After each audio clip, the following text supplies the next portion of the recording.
धन्यवाद भाई बिहारी लाल अम्बर जी, हमारे विश्वविद्यालय की शान। एक्चुअली मैं कभी नहीं रहा, ये मंच मेरे लिए नया है। पुलिस में जब रिश्वत बंद हो गई तो हम लोगों ने विचार किया कि चलिए कवि बना जाए। कवि बताते बिहारी लाल अम्बर बड़ा पैसा है, तो इसलिए जो है हम भी मतलब कवि बनने की राह पर हैं, पर कभी नहीं रहा। लेकिन मैंने माइक वाले को सेट कर लिया है कि भैया माइक में जो भी निकला उसमें बिहारी लाल अम्बर की आवाज निकले। और हम तो चाहते थे वो बड़े वाले से फोटो खींचे, लेकिन डॉक्टर साहब हमारी कहीं चली गई हैं। अफसोस है, जब तक अपना नंबर आया तब तक वो थक गई थी। और पैसा नहीं है सर इसमें, हम लोग भी यही सोच के आए थे, मगर नहीं पैसा बंद हो गया, तभी तो कवि बनने के लिए आए। कवि में भी बहुत पैसा बता रहे, बिहारी लाल अम्बर बता रहे थे कि लाखों की कमाई होती है। लेकिन हमें कवि कैसे बनता, इनकी ये जटाजूट जो है वो कहीं संगम में, अभी कुंभ मेला शुरू हो गया, बाबा आ गए हैं, लेकिन बाबा बताए कि मैं 3 दिन बाद आऊंगा तभी जटा वटा लेके आऊंगा। अब आज ही नंबर लग गया तो मैं ये कवि वाला जो है पोज बना नहीं पाया। और कवि बनने के लिए भी बताते हैं कि कोई मोहब्बत नाकाम होना चाहिए। मैं एक बार सुन रहा था यूनिवर्सिटी में, हमारे बहुत बड़े कवि थे कुमार विश्वास जी, कह रहे थे कि यहाँ मोहब्बत नाकाम हो गई, अपनी तो मोहब्बत सफल हो गई थी, तो इसलिए जो है मैं कवि नहीं बन पाया। पर थोड़ा सा कवि हृदय तो रखता ही हूँ। बचपन में भी सोचता था कि पिताजी कहते थे कि तुम IAS बनो, PCS बनो, लेकिन हम कहते थे कि हम तो कवि बनेंगे। उन्होंने पूछा क्यों बनोगे, मैंने कहा कवि ऊपर रहता है और IAS PCS नीचे रहते हैं। इसलिए जो है तालियां बजा दो, माइक में आ जाएगी। भैया बता रहे थे कि सोशल मीडिया का जमाना है, तो दर्शक कम होंगे, सोशल मीडिया पे ज्यादा लोग समझ लेंगे, तो थोड़ा तालियां जो है माइक में आ जाएंगी तो लगेगा कि हम लोग भी जो है बड़ा भयंकर भीड़ के साथ पड़े हैं। जान लेंगे जो है, जैसे हम लोग जब बचपन में थे इटावा में, तो वहाँ अपना सुबह जब पिताजी घर आते थे तो उठते थे जुतियाते हुए, सीधे जाते थे चौकी इंचार्ज से एक सेल्फी लेते थे और बताते थे कि लाला राम गंगवार चौकी इंचार्ज का सानिध्य प्राप्त हुआ। और शाम को चौकी इंचार्ज जो है मेरे साथ सेल्फी लेते थे, बोले कल्लू राम गंगवार 100 ग्राम गांजा के साथ धरे गए। तो मैं थैंक यू।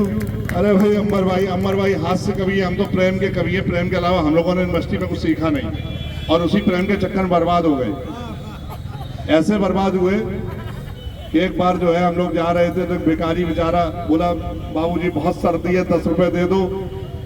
तो बिहारी लाल अम्बर जी भी दे देते थे यूनिवर्सिटी में हम लोगों को चाय वाय पीने के लिए, तो हमने उसको 10 रुपए दे दिया।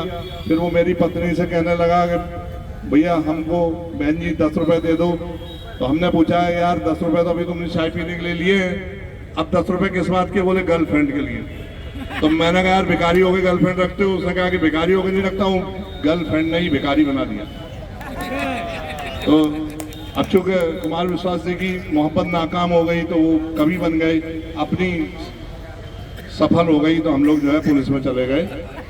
फिर कोई बात नहीं, पुलिस में जानते हो आप, जब 100 नंबर चलती थी तो कहते थे ना 100 नंबर बुलाओ, तो 100 नंबर आती है, 100 रुपये लेकर चली जाती है। अब 112 हो गई तो 12 रुपये फुटकर ढूंढने में बड़ा दिक्कत हो रही है सबको। अब एक डॉक्टर साहब आए थे तो वो कह रहे थे कि घूस लो, पता नहीं क्या कह रहे, चूस लो, ठूस लो। अब घूस न ले तो क्या करें? एक लड़का गया इंटरव्यू में, उससे पूछा पुलिस के ऑफिसर्स ने कि देश के लिए क्या करोगे, और उसने कहा देश के लिए जान दे दूंगा।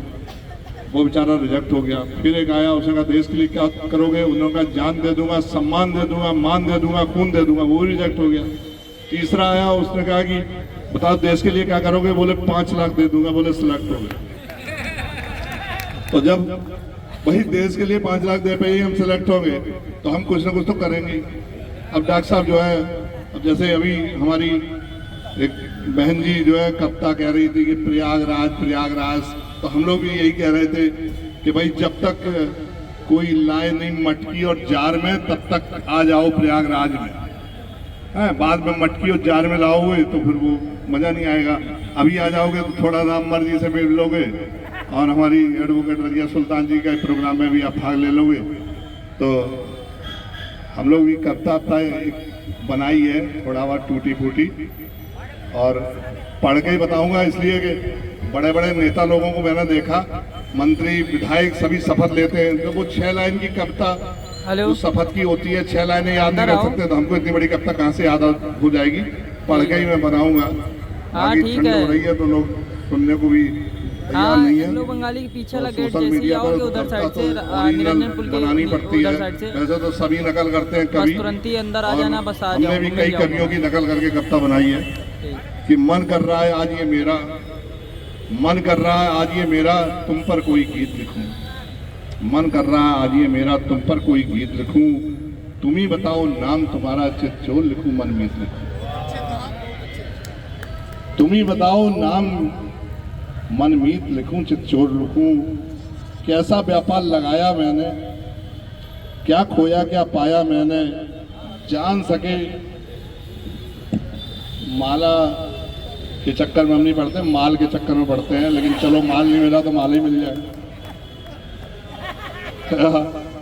क्या भाई अमर भाई, अगले बार हम लोग फॉर्म में आएंगे और अमर भाई ने वादा किया आज कि कहीं ना कहीं बुलाएंगे, तो कैसा व्यापार लगाया मैंने, क्या खोया क्या पाया मैंने, जान सके न मन ये बाबरा हार लिखूं या जीत लिखूं, मन कर रहा आज ये मेरा तुम पर कोई गीत लिखूं।